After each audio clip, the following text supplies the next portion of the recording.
Alice and I are always looking to be more healthy, and we were just talking about how fasting is one of the best ways to do that. But it's so hard. But the great thing about Prolon is that's not what you're doing. It's not that you're not eating for 5 days. Instead, you're using their science-backed program to convince your body you're fasting. You guys, this 5-day program really is amazing. It comes beautifully packaged and it does all the thinking for you. Each day is its own box. And by following their program, I know I just feel so much better.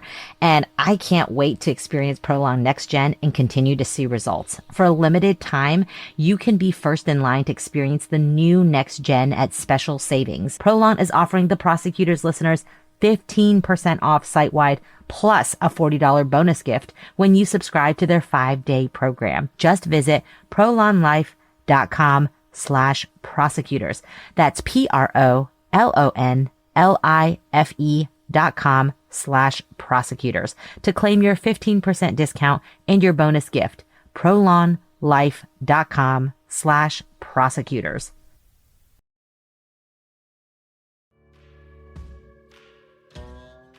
I'm Alice. And I'm Brett. And this is the Prosecutors Legal Briefs.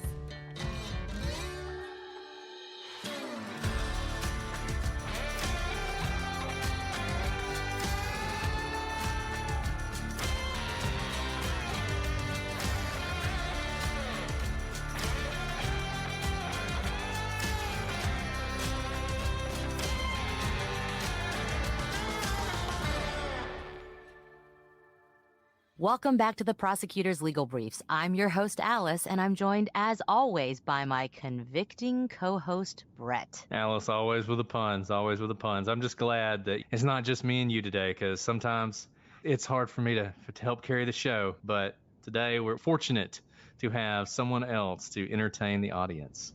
Absolutely. We are so excited to have Shawn Rech here with us today. Shawn is a 9-time Emmy Award-winning documentary director and producer. He is most known for creating films that document wrongful convictions and over-sentencing. In fact, 3 of his project's subjects have been released from prison. His first film, A Murder in the Park, was named to Time magazine's list the 15 most fascinating true crime stories ever told.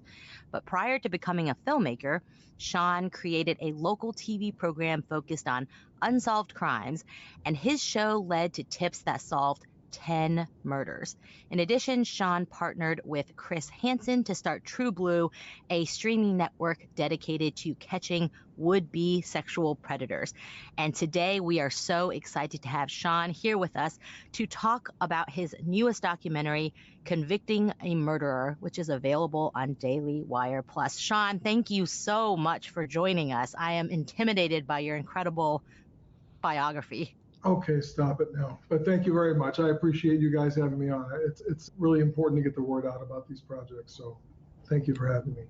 Well, before we dive into Convicting a Murder, which I'm really excited to talk about, for those of our listeners who may not know you just yet, can you give us just a little bit of a snapshot of how you fell into this kind of true crime world, the, wrongful conviction world, and you truly have an incredible biography, not just because of the great works of art that you've created, but because they've made an actual difference in people's lives, in people who have been wrongfully convicted and people who are victims of unsolved cases. This is truly the gold standard for any type of documentarian, journalist, and you are sitting here with us. So please just give us a little bit of a background on who you are and how you came to do what you do now. The key word is journalist, and I do consider myself a journalist. I started the first school newspaper in 4th grade at my elementary school. I just found the letter from the principal telling my parents how amazing it was that I did that. I don't know how good it was, but I've always sort of been a journalist. I'm a lifetime entrepreneur. This is my 3rd career. I was in the recognition business, meaning like awards and nameplates and signage and things like that. I started that when I was still in high school, and then I was in the educational software business. And I decided to get into entertainment about 15 years ago. So I was 43 years old. No one was going to hire me. I had no experience. I didn't have a degree in film or anything like that. So I just learned as much as I could. I surrounded myself with incredible people, and we just started beating the odds. We created a show called Warrant Unit, which later became Crime Stoppers Case Files. You can see it everywhere right now. There are 100 episodes syndicated on True Crime Network, and every freebie, every streamer there is, you can watch that show. And those are cases in Cleveland, where we started, Miami, Florida, Los Angeles, California, and Chicago, Illinois. And we basically featured unsolved murders and tried to get people to give tips on them. And we made those shows for about 5 years. We got really good at what we do. And we got good at doing it inexpensively, but they did not make money. So I decided I wanted to get into film. The sponsor of the Chicago show is an attorney named Andrew Hale, a civil rights attorney. He said, what do you want to do? What do you want to make a documentary about? I said, I heard they executed a guy in Texas who's probably innocent. That's worth talking about. He said, I've got a better one for you. He said, I have a double wrongful conviction. And the people who wrongfully convicted the guy were the Innocence Project at Northwestern University. And I said, he goes, it's a really hard story to tell. And when someone lays down a challenge like that, it's like, okay, it's a really hard story to tell. I'm going to try and tell it. So it took a couple of years. We had a good commercial video business going, making commercials for real estate companies. So we could afford to fund it ourselves with the help of Andrew Hale, the person who gave me the idea and was the co-producer of that film. And that resulted in The Murder in the Park, which ended up on Netflix and Showtime. And it also ended with the release of Al Story Simon, our guy. After that, my first intern when we started, who is now the creative director and also the president of a streaming network we own, his name was Brandon Kimber. And he came to me and he said, I don't want to do any more murder. Before Murder in the Park, he said, I don't want to do any more murder. I'm sick of this. We're soft souls. We don't have the gallows humor that a detective would have, around these cases. When we're around these families who had their sons ripped out of their lives, we feel it. We feel it for days. So we really, really, although we were helping, I think, it was just really hard on us, hard on our souls. And I said, look, I want you to do one more movie. He said, what's it called? I said, A Murder in the Park. He said, nope, nope, nope. I said, look, if you do this movie, I will do whatever you want. Brandon's a believer, walks a very straight walk, and is a Christian, and he wanted to teach people about false teachers and hucksters and scammers using the Bible. And he said, I want to make a movie about the gospel. I said, you can make whatever you want as long as you make A Murder in the Park. And he said, fine, that's what I'm making. So I thought, well, I'm going to lose everything I have on that, but he's a great kid, so I'm going to keep my promise. We did A Murder in the Park. I let him make American Gospel. American Gospel is the biggest movie we've ever made. It's a resounding success. It's a massive success. We self-distributed it and ended up on Netflix, of all places. Wow. But we self-distributed it, and it made, 16 times what I paid for it. And we started a streaming network called AGTV, watchagtv.com, and that network is thriving. And Brandon just bought it off me because I want him in control of his dream and his content.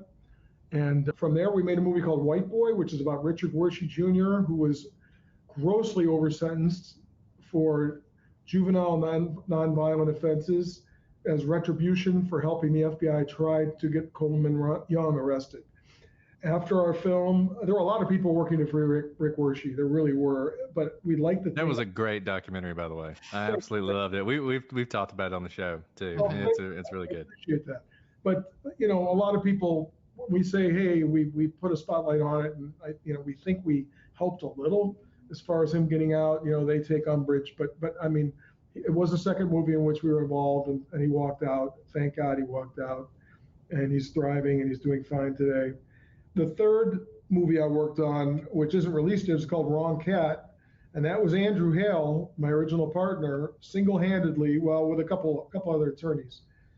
But that was an attorney named Andrew Hale ending the long wrongful imprisonment in U.S. history, which is a gentleman named Cleve Heidelberg, who was in for 47 years for a murder he didn't commit.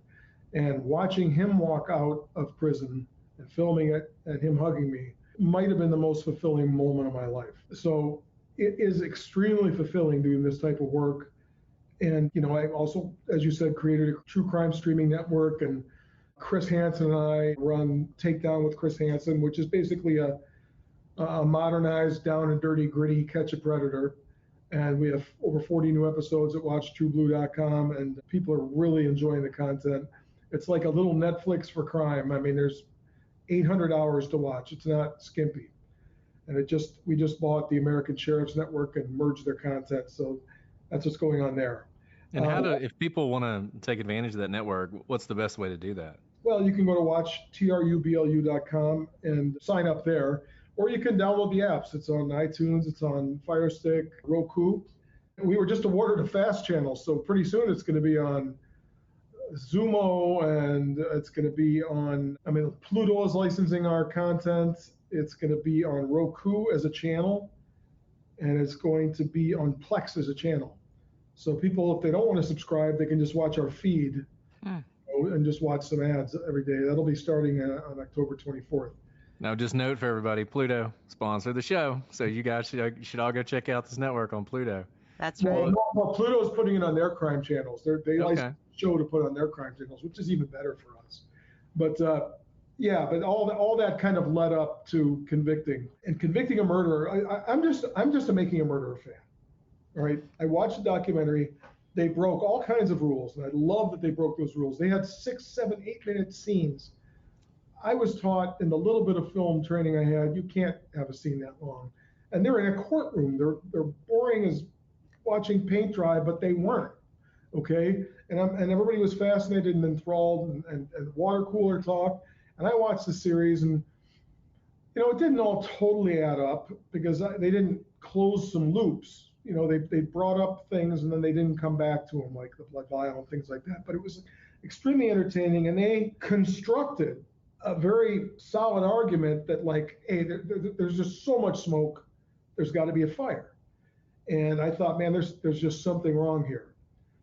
But after watching it, within weeks, traditional media, it started with The New Yorker. Catherine Schultz wrote an article that called out everything that they didn't include that they should have included.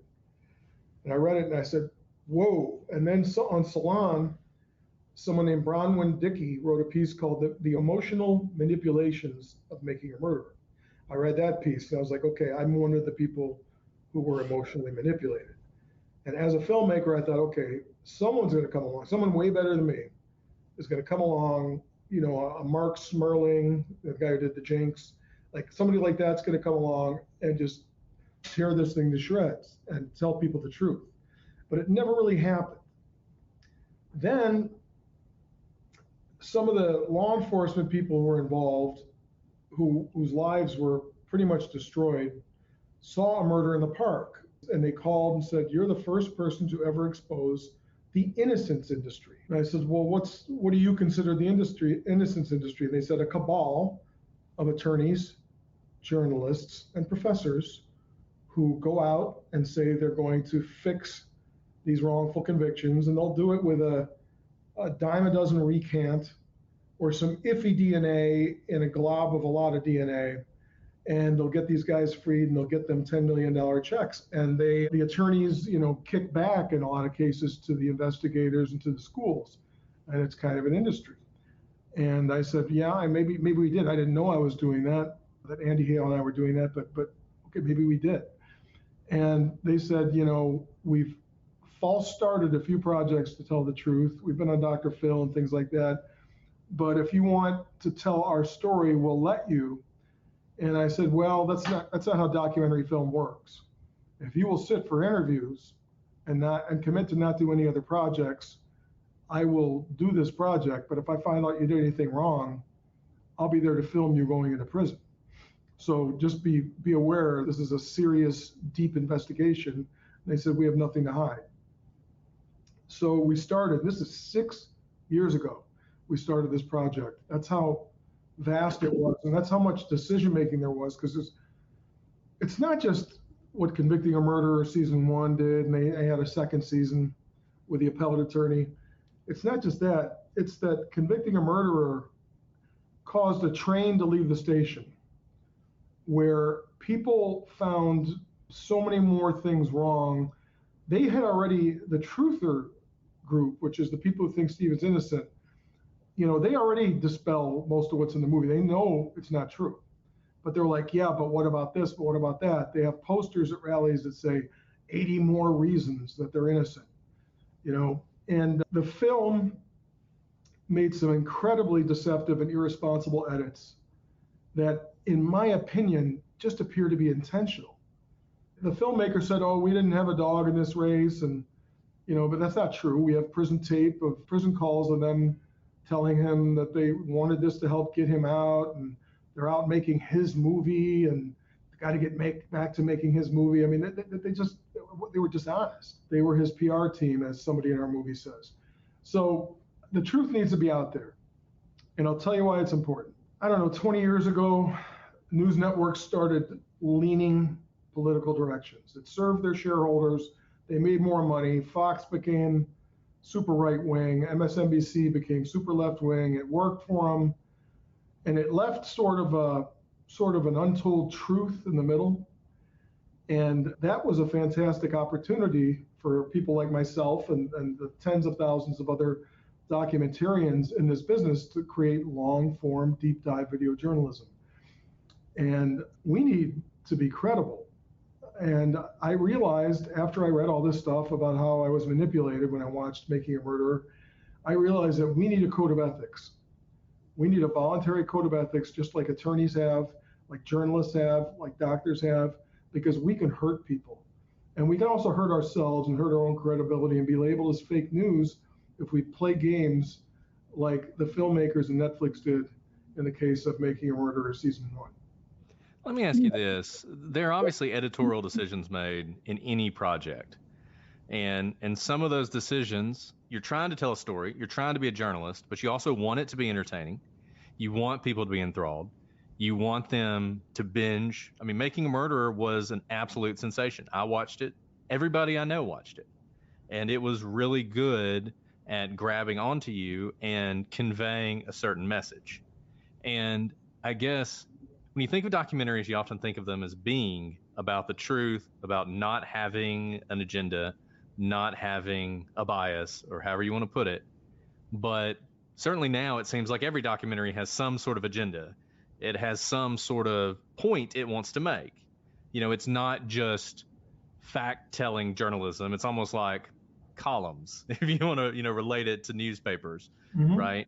So to what extent was Making a Murderer misleading people versus the documentarians or the filmmakers, however you want to describe them, making editorial decisions that advanced what they believed to be the true story that they wanted to tell? There's nothing wrong with advocacy journalism, but you have to be transparent about it. You can't go and do a bunch of media interviews saying, hey, we don't, look, we just documented what happened. Well, actually they didn't, because we found so many omissions and changes to the record. And coincidentally, every single change favors Steven Avery. Everything they took out would have put him in a worse light. Everything they took out would have made him more possibly capable of what he was accused of and what a court found him guilty of. And appellate courts have upheld. But if you don't know his background, then you can't make a solid decision. And that's the first thing they did. Then they edited testimony. They manipulated testimony. They changed answers in transcripts. Okay, they changed answers in depositions. That's so unethical. And one attorney we interviewed said it's unconscionable that they did that.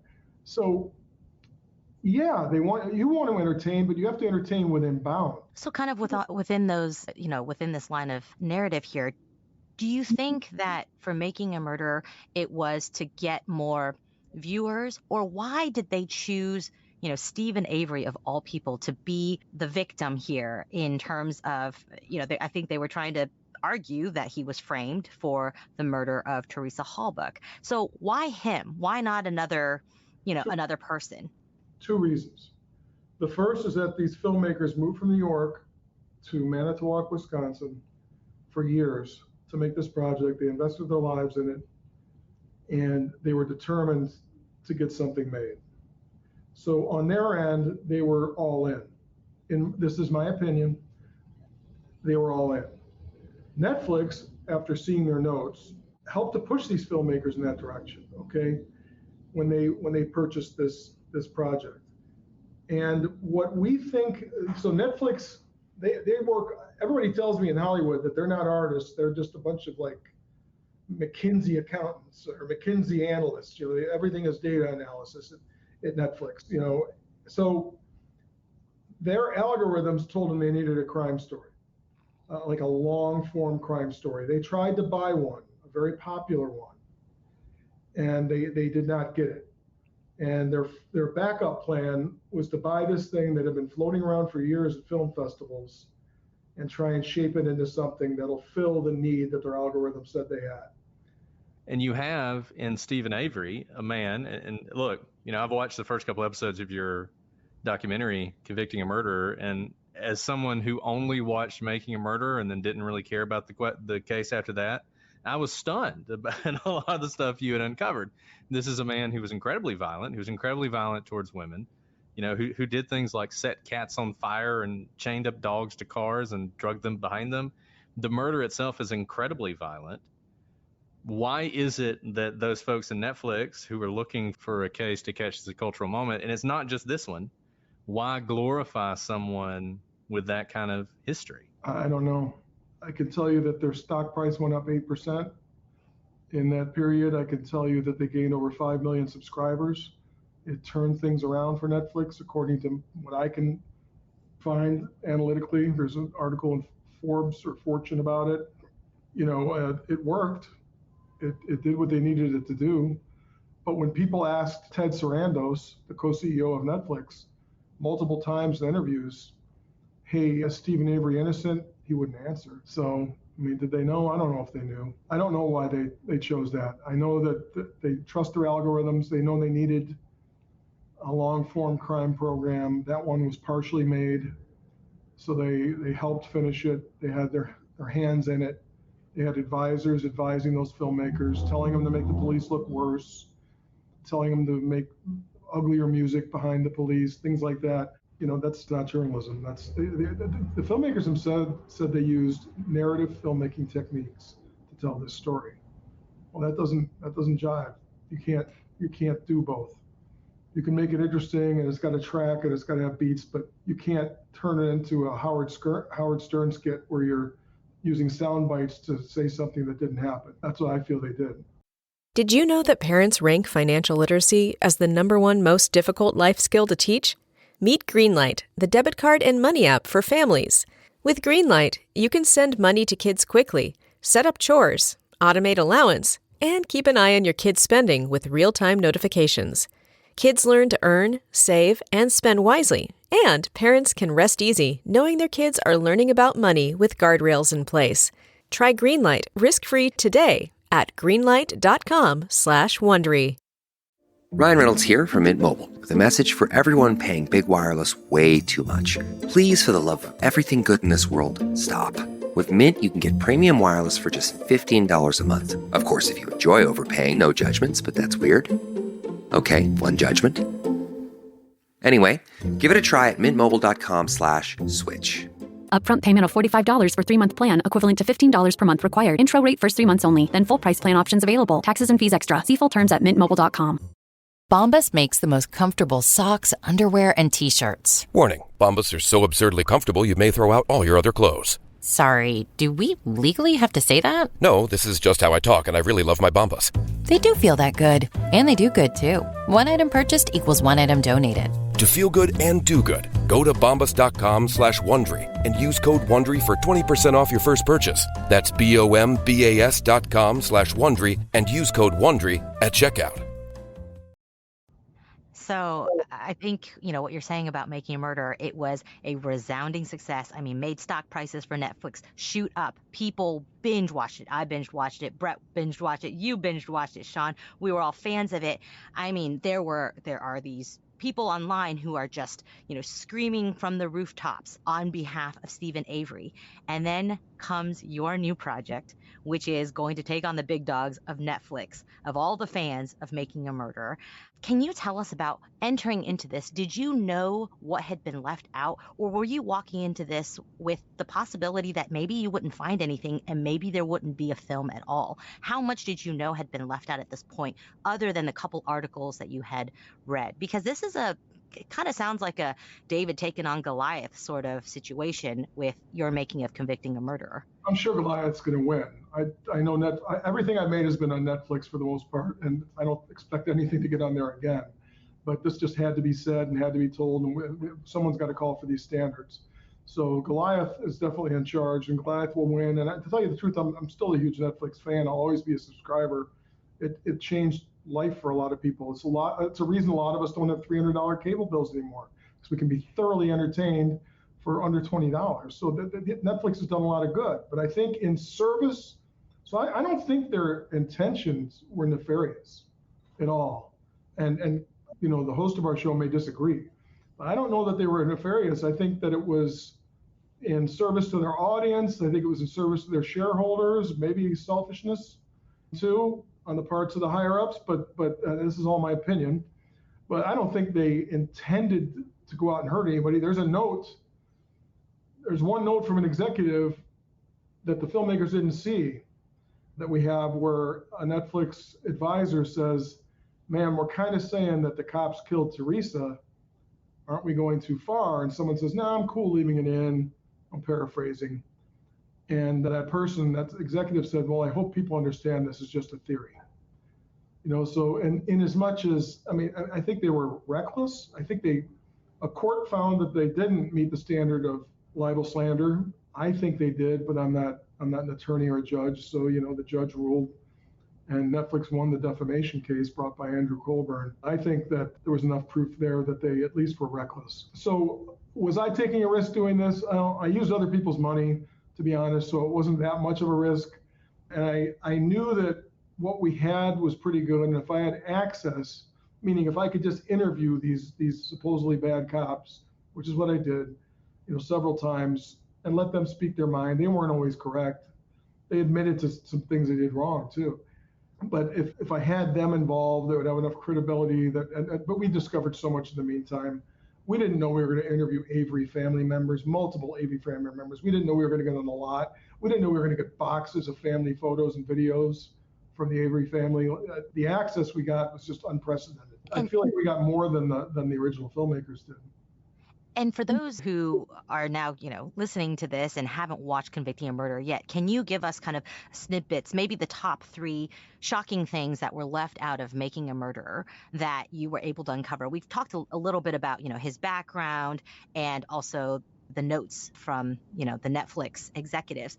But for those who don't know much about your film, can you give us a snapshot of the top 3 or 3 big facts that were left out of Making a Murderer that can really change the narrative that you expose in your documentary? I don't want to give spoilers, and I've been asked to not give spoilers, but I can say that you're going to realize most people in our focus groups, when they saw how the edits were made and how testimony was changed, they became very, very angry at the filmmakers and Netflix. And I think that a lot of people will feel the same way. I think that a lot of people are going to be shocked at the way Steven Avery treated his first wife and his children from that marriage, and some of the things he had them do.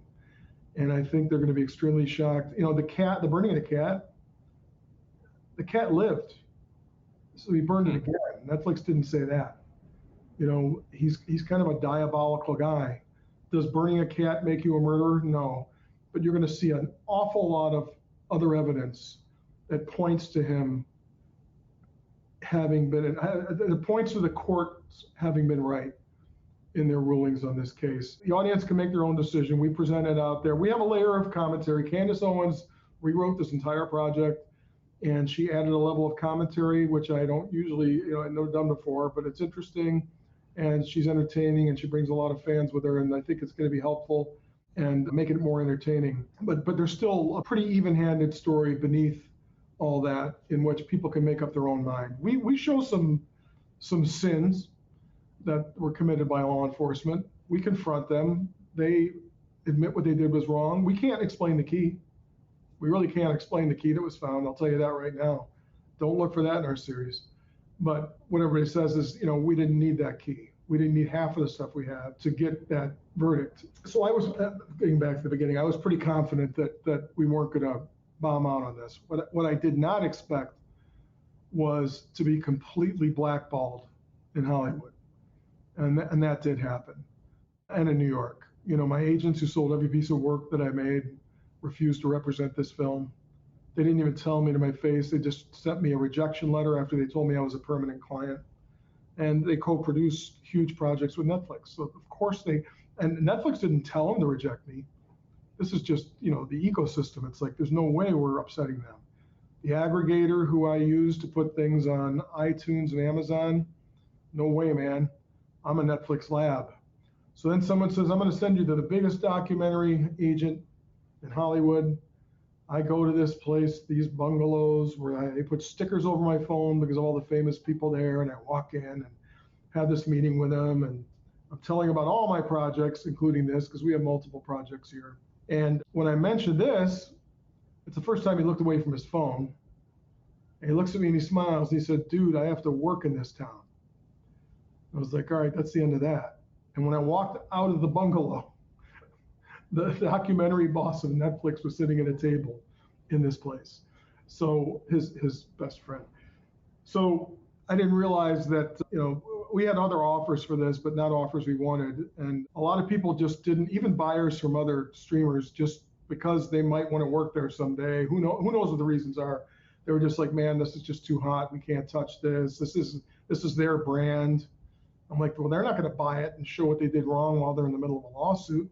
So I was that's what surprised me. And that's why I'm so thankful that this organization, the Daily Wire, had the backbone to partner with us on this project, to rewrite the project and reorganize the project and put everything behind this project. My God, the advertising they purchased and the promotion they're putting into this, I've never had this on anything I've ever done. So I'm so thankful that Candace Owens, and she single-handedly took it on.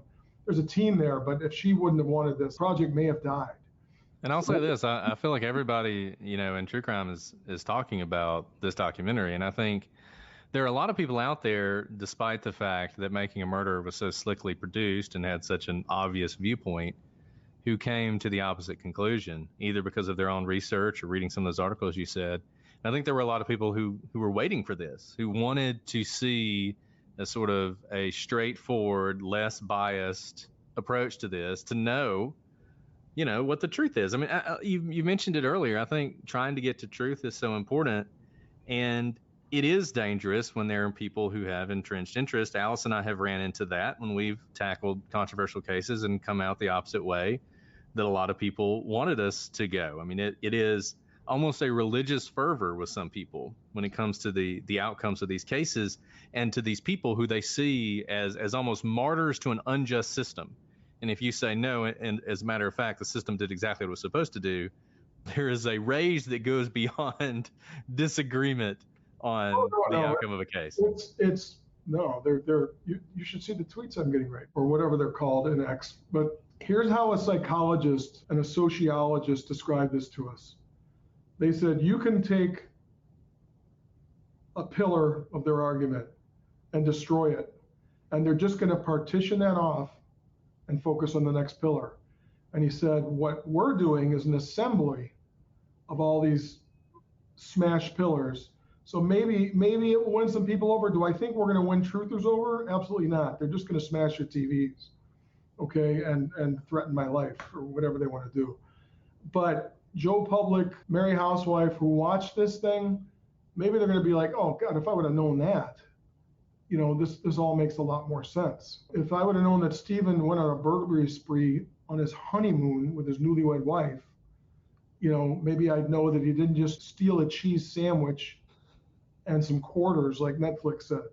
So that's, the hope is to just tell the whole story. Look, it's not, the whole thing, the way it's packaged now, is not going to come off as unbiased. It's going to come off as biased toward the police. There's no doubt about it, because we have that bent a little bit, okay? Because the other one went so far the other way, we need to counter it. It's a clinical argument, but yes, there's, of course, in the end, we're taking the side of the police. I'll admit that right now. So, be that what it is, I think people who consume this information, even if they hate us, will really enjoy watching the series, even if it's just to tear it apart. We always say in our show, because obviously we come from the perspective of the prosecutors, that if you've looked at all of the evidence, the good and the bad, and you ultimately, after all of your research, reach a conclusion, that's not bias. That's just a well-researched conclusion. And so, I want to say, it's very heartening to hear that despite the blackballing and the threats that you're receiving, that you're continuing to, pursue this project, because it could have easily been a situation where you walked away to preserve, whatever sorts of other business opportunities you had. But like what Brett was saying, we cover a lot of true crime cases. We're on a lot of social media, outlets. And particularly this case, I think a lot of people secretly whisper, gee, I think he's guilty, but they're kind of afraid to yell it louder because they don't have all the information. And it sounds like what you're providing here is that information. They don't have to agree with you, but at least they will have all the information in which to make their decision about what happened in Steven Avery's case here. So I think that's a very, very needed story that needs to be out there, like you said, because there was such a slant with Making a Murderer. Yeah, thank you. I agree. And, I kind of started my own crime streaming network so that someone would buy my work, to be honest with you. I don't know how much the blackballing is going to keep going. I'm the guy who, did it. Netflix has taken other mistakes they've made in stride. They've owned them and they've said, yeah, all right, we're going to move on. They fired a lot of the people in charge of that project or parted ways with them recently. So, maybe they are moving on. So let me ask this. Is Convicting a Murderer out now? Can people watch it, or when will it be available? If based on when you told me this episode is airing, it should be out. You can watch the first episode for free on X or on YouTube. You can watch the second episode for free on Daily Wire. I think you may have to register, but you don't have to pay. And then if that hooks you in enough, there's a third one available immediately if you want to pay a few bucks for a subscription. And then every Thursday, they're going to release the fourth, fifth, sixth, all the way to the 10th episode. I can promise you there's really good stuff in every episode. We put years and years and many millions of dollars into this and making sure that this story is told correctly. Yeah, having watched several episodes already, I'm really excited to watch the remaining episodes. I think the storytelling is very straightforward. Those of you who are looking for the full story, you'll get it in Convicting a Murderer, and I think it's very worth your time. One thing I love that, I've seen in the couple episodes I've watched is the actual conversation between people who are very much in the camp of Steven Avery is innocent and those who think he's guilty, including some people who began as people who thought he was innocent, looked into it more and came to that other conclusion. That sort of conversation discussing these various aspects that you've mentioned, I thought was fascinating and is something I've never seen before. I've never seen actually allowing sort of both sides to almost have the debate on camera about the facts that you're going through. A lot of them, I'm glad several truthers had the guts to come on. A lot of them talk really tough on the keyboard, but they don't, they're not going to come on because we're going to do this to them or do that to them. You know what? In The Murder in the Park, I had Anthony Porter on, the guy we said was the real killer, who told us we were full of it, and I put it in the movie. Movies need that tension. They need that pull and heat. So we would have put everything they said in the movie. So they just came up with excuses to not come in and state their case. We had one guy who came in and debated Ken Kratz for hours in a courtroom, a heated debate. And it's included in this series, a lot of excerpts from that. And at least he had the guts to do it. At least some of the other people you saw had the guts to do it. And they're going to be harpooned by their fellow truthers after this comes out, because some of them convert. Well, crazy. Yeah, for those of you who haven't seen Convicting a Murderer yet, I do love that you have the opposing viewpoint on. And you really, it's not shaded. They're not made, there's not funny music behind them. You're not making fun of them whatsoever.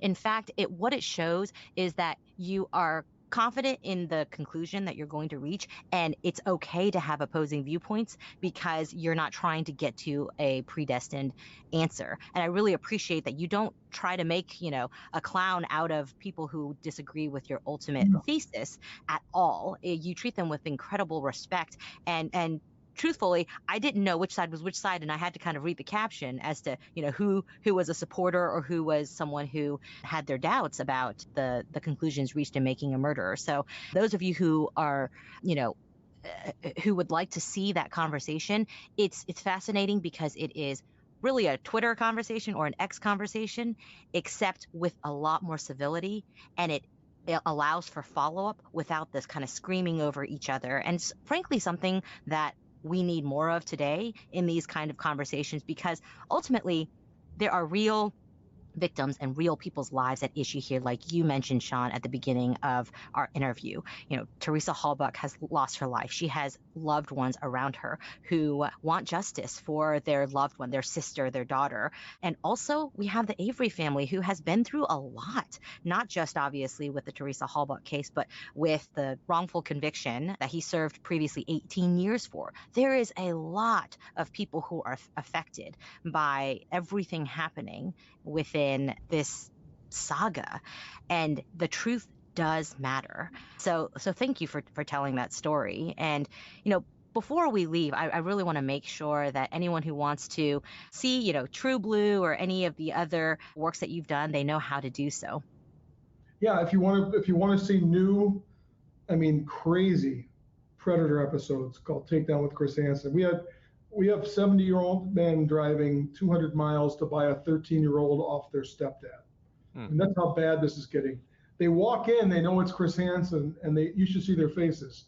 They realize they lost the Chris Hansen lottery, because they know there are thousands of cities in America, and they're like, what are the odds he's in Polk County, Florida? And hell, if he isn't in Polk County, Florida, walking in saying, what are you doing here? And it's really satisfying television. It's really satisfying to get these guys off the street. And we have over 40 new episodes, and we add a new one every week. Watch trueblue.com. You can watch it on any device. You can cast it to your TV. And we've got these fast channels coming where you can watch it for free soon. So we hope that people tune into that. But most importantly, watch Convicting a Murder on Daily Wire Plus. Watch it for free and see what you think on X. The project is up right now for free, the first 2 episodes. The first one's on X, formerly known as Twitter. It's also on YouTube. You can watch it right now for free. You can watch the second episode on Daily Wire Plus, also for free. And then if you're into it, then you can pay a few dollars, but at least you get a sample and a taste of what it is you're buying. Yeah, and I just want to say to everybody out there who's listening to this, if you haven't seen it yet, number one, it's a really well done documentary. It's beautifully shot, very well edited. It will grab you immediately. If you enjoyed Making a Murder, you're going to love this. So, put aside whatever animosity you have for Daily Wire or anybody else involved in the project, because I know how people can be. Put it aside, give it a chance, watch that first episode, and I think you're going to want to watch the rest of them too. It's not a political project. It's a cultural project. So people will be surprised. Thanks, Shawn. Thank you so much for that. And we are so thankful that you took the time to talk to us today about all of your great works throughout the years, as well as Convicting a Murderer. And I'm excited to finish watching the series as it comes out. Is there anything else you'd like to add before we sign off for the day? No, just that I appreciate the long format. Usually I have to do this in about 6 minutes, so you let me be long-winded, so I appreciate that. And I'll be a fan from this point forward. Thanks, Shawn. We're fans of yours as well. We really are. And thank you for this important piece of work. I hope a lot of people see it. And thank you for trying to get to the truth. We always try to do this on our podcasts, and it's always a pleasure to meet a fellow creator who's trying to do the same as well. Well, Shawn, best of luck with Convicting a Murderer, and thank you for sharing your story with our listeners. Brett, is there anything you'd like to add before we sign off? Just tell everybody to go watch it, Convicting a Murderer. Don't miss it. We're going to be talking about it. Join us on the gallery. We'll have a whole conversation. Thank you so much. Thank you, Shawn. And until next time, I'm Alice. And I'm Brett. And this is the Prosecutors Legal Briefs.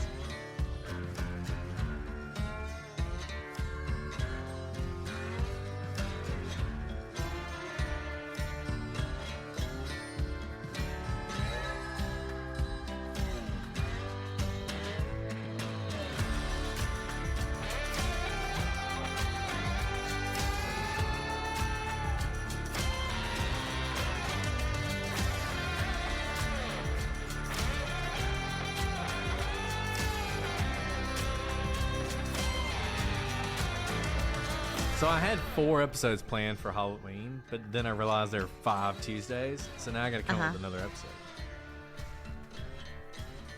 I mean, there's a lot we could choose from. You know my favorite October episode has been? What? Well, I've had a few. I know what my favorite was. Well, I mean, obviously, I already said that Salem Witch Trials was one of my favorite. That was I really liked the Exorcism one. The Exorcism one was good. It was different. Because it was really creepy. Really creepy. But Salem Witch Trials, blew it out of the water.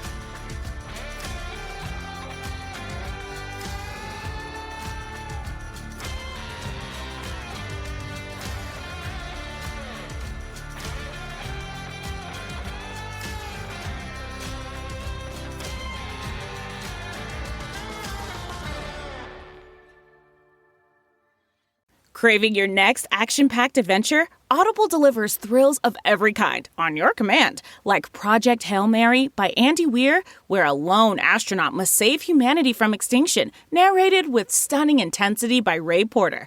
From electrifying suspense and daring quest to spine-tingling horror and romance in far-off realms, unleash your adventurous side with gripping titles that'll keep you guessing. Discover exclusive Audible originals, hotly anticipated new releases, and must-listen bestsellers that hook you from the first minute. Because Audible knows there's no greater thrill than the one that speaks to you. Discover what lies beyond the edge of your seat. Start your free 30-day trial at audible.com/WonderyUS. That's audible.com/WonderyUS.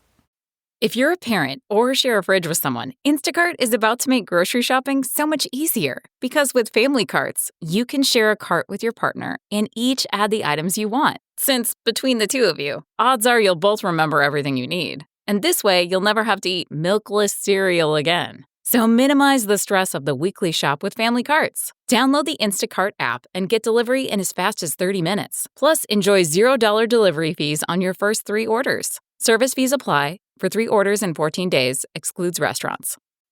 Mochi Health is here to help you start your weight loss journey with caring, personalized support. Meet one-on-one with board-certified obesity doctors and registered dietitians who truly listen and understand your unique needs. Eligible patients can access affordable GLP-1 medications delivered right to their door each month. No insurance? No problem. Mochi Health accepts FSA and HSA, making care accessible and affordable. And with 24/7 customer service, you'll never feel alone on your path to better health. Get started with Mochi Health today. Take the free quiz at joinmochi.com and use code AUDIO40 at checkout for $40 off your first month of membership. That's joinmochi.com with promo code AUDIO40.